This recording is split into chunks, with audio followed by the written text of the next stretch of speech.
Salve, salve, pessoa querida! Saudações biológicas! Professor Túlio Bastos vindo mais uma vez do lado de cá dessa pequena tela do seu smartphone.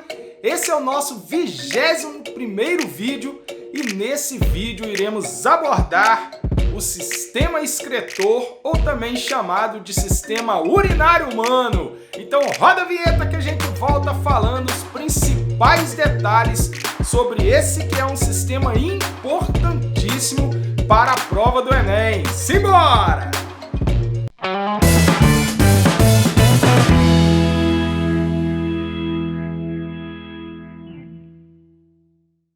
O sistema excretor, ou também chamado de aparelho urinário, é responsável pela coleta e eliminação de tudo aquilo que é indesejável ao nosso organismo. A palavra excreção vem do latim excretare, que significa justamente eliminar.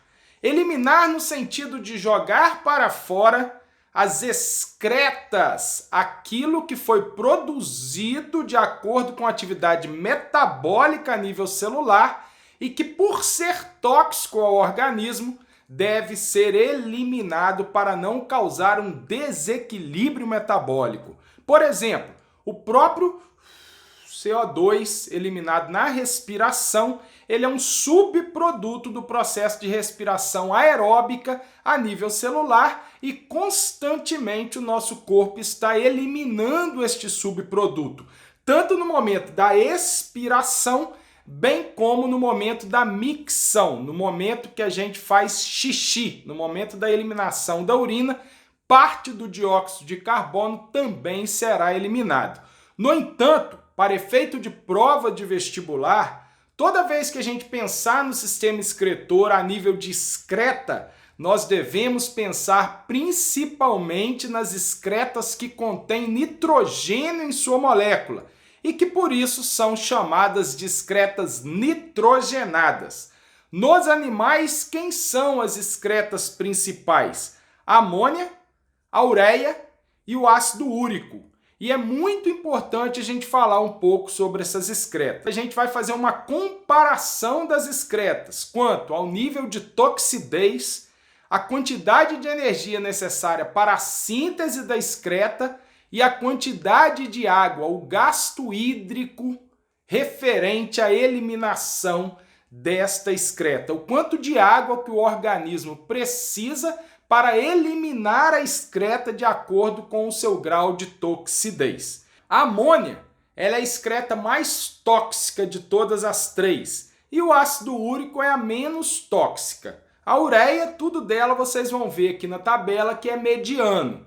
Então, pelo fato da amônia ser muito tóxica, ela precisa de muita água para ser eliminado. Geralmente, os animais que são aquáticos é que irão eliminar a amônia como excreta nitrogenada. E esses animais, por eliminarem a amônia, eles são classificados como amoniotélicos. É o caso, por exemplo, dos peixes de água doce. Os peixes ósseos, em sua grande maioria, eles são amoniotélicos ou amonicotélicos. Eles eliminam a amônia como excreta nitrogenada. Agora, tem uma vantagem. Como a amônia ela tem como fórmula molecular NH3, a partir da desaminação do aminoácido, que seria a perda do grupo amina, fica mais fácil e gasta menos energia fabricar amônia a partir de amina no processo de desaminação.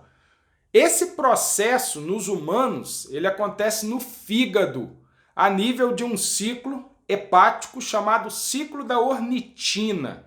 O aminoácido que a gente ingere junto à alimentação, no momento da ingestão de proteína, principalmente proteína presente na carne, no leite, nos ovos e na soja, como exemplo, ele sofre uma desaminação, isto é, a perda do grupo amina, que é um NH2, para formar uma molécula de ureia. A ureia é a principal excreta nitrogenada dos mamíferos e, portanto, nós somos ureotélicos, nós eliminamos ureia. O grau de toxidez, como nós já comentamos, ele é mediano entre a amônia, que é muito tóxica, e o ácido úrico, que das três é a excreta menos tóxica. O gasto de energia para a síntese e o gasto de água para a eliminação também é mediano.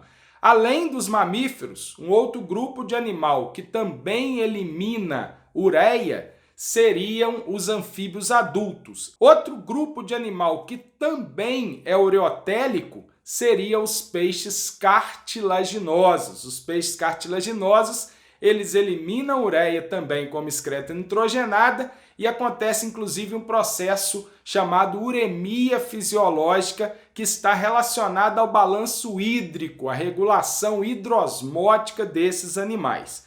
E o ácido úrico? O ácido úrico ele é uma excreta pouco tóxica, portanto, ele precisa de pouca água para ser eliminado, o consumo de água, o gasto hídrico para sua eliminação é baixo. Em comparação com a amônia e com a ureia, o gasto de energia para a fabricação do ácido úrico a partir da amina é um pouco maior.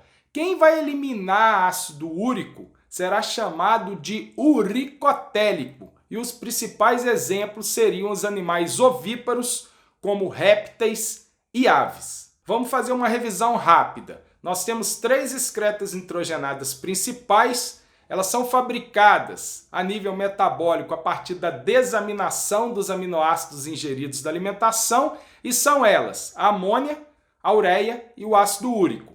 Quem elimina a amônia é amoniótélico, quem elimina ureia é ureotélico e quem elimina ácido úrico é uricotélico.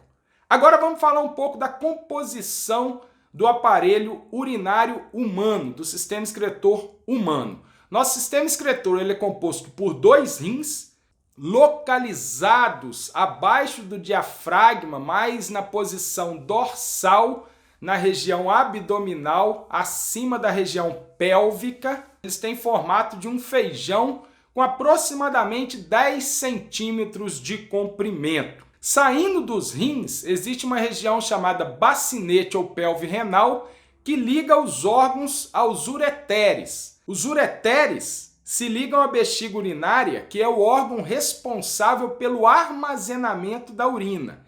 E a urina armazenada na bexiga será levada até o meio externo pela uretra. Nosso sistema excretor ou aparelho urinário é formado por 2 rins, 2 ureteres, um partindo de cada rim, que se liga a uma única bexiga e que leva a urina também por um único canal chamado de uretra até o ambiente externo no momento da micção, no momento que a gente vai urinar. Efetuando um corte longitudinal no rim, nós veremos que existe uma fáscia renal, nós veremos que existe uma camada de revestimento do rim, formado por 3 túnicas. Abaixo dessa camada nós temos o córtex renal e abaixo do córtex renal mais interno nós temos a medula renal. Na região do córtex renal é onde se localizam as unidades funcionais de filtração renal, que são chamados de néfrons renais. E na região da medula eu tenho as estruturas, parte das estruturas do néfron ligada aos ductos de coleta da urina. São eles o cálice menor e o cálice maior, que vai se ligar até a bacinete ou pelve renal, que por sua vez se liga aos ureteres. Vamos falar agora sobre o processo de formação da urina. A formação da urina ela está relacionada a 3 processos: a filtração glomerular, a reabsorção tubular e a secreção tubular. Para a gente entender a formação da urina, se liga na imagem do néfron aqui na tela. O néfron ele é constituído por um corpúsculo renal, constituído pelo glomérulo renal e pela cápsula renal, que antigamente era chamada de cápsula de Bowman. Essa cápsula de Bowman, ou cápsula renal, ela envolve o glomérulo renal, que antigamente a gente chamava de glomérulo de Malpighi. Entrando no corpúsculo renal, nós temos uma arteríola aferente e saindo, nós temos uma arteríola eferente. Essa arteríola, ela é uma ramificação da artéria renal, que por sua vez é um ramo da artéria aorta. No interior do glomérulo renal, ocorre um aumento da pressão e força quase tudo do sangue, menos a parte celular e as macromoléculas, como proteínas e lipídios, a passarem para o interior da cápsula renal. Esse processo é chamado filtração glomerular. Agora, esse filtrado glomerular altamente concentrado, ele vai passar pelos túbulos renais, que são constituídos por 3 regiões principais. O túbulo contorcido, contornado ou ainda enovelado proximal, a alça néfrica, que antigamente era chamada de alça de Henle, e o túbulo contorcido, contornado ou enovelado distal, que vai se ligar ao túbulo ou ducto coletor. Ele já contém quase que completamente formada no seu interior a urina. Só vão acontecer mais alguns processos de reabsorção de água. Ao longo da passagem pelos túbulos renais, túbulo contorcido proximal, alça néfrica e túbulo contorcido ou contornado distal, o filtrado glomerular vai se transformar na urina. Para isso, ocorrerão processos de reabsorção de alguns dos constituintes do filtrado e secreção tubular. Aquilo que será reabsorvido passará dos túbulos renais, ao invés de ser jogado para fora junto com a urina, novamente para o sangue, e alguns dos componentes do sangue ainda serão secretados no túbulo ou ducto renal. Ficou tranquilo? Então, ocorrerão processos passivos e processos ativos de reabsorção de água, de reabsorção de vitaminas, reabsorção de minerais como cloreto de sódio, até que no ducto coletor ainda alguma água será reabsorvida para que nós tenhamos de forma concluída a formação da urina. Eu espero que esse vídeo ele possa servir para fazer uma revisão consistente sobre o sistema excretor. De uns 4 anos para cá, esse sistema foi bastante cobrado no Enem. Termino o nosso vídeo agradecendo demais pela sua audiência. Caso você ainda não tenha se inscrito, se inscreva em nosso canal, clique no sininho para receber as notificações dos próximos vídeos da nossa Super Revisão Enem 2019, bem como de outros conteúdos do nosso canal. Deixe o seu like, deixe o seu joinha, ele é importantíssimo para ajudar o nosso canal a crescer. Compartilhe nosso conteúdo com seus colegas, siga-nos nas redes sociais, no Instagram, no Facebook. Eu sempre termino desejando para você um excelente estudo e um aprendizado maravilhoso e, acima de tudo, transformador. Um grande abraço, valeu!